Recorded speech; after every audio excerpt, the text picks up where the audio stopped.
আসসালামু আলাইকুম। আপনারা দেখছেন কুয়েতের একটা গ্রাম। দেখেন ফ্রিজ রাস্তার পাশে দেখতে পাচ্ছেন, খানা রেখে দেয়। খানা অথবা নষ্ট হয়ে গেছে। রাস্তার পাশে দেখেন, এখানে ফ্রিজের ভিতরে খানা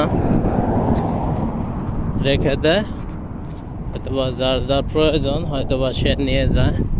দেখেন ওইদিকে আর একটা ফ্রিজ দেখতে পাচ্ছেন, এই সাদা, এটাও একটা ফ্রিজ রাস্তার পাশে। হয়তো কুয়েতিদের খানা যদি বেঁচে যায়, বাঁচলে দেওয়া যায়, ওই ফ্রিজে রেখে দেয়। হয়তো যাদের প্রয়োজন রাস্তার পাশ দিয়ে যায় কিংবা গাড়ি নিয়ে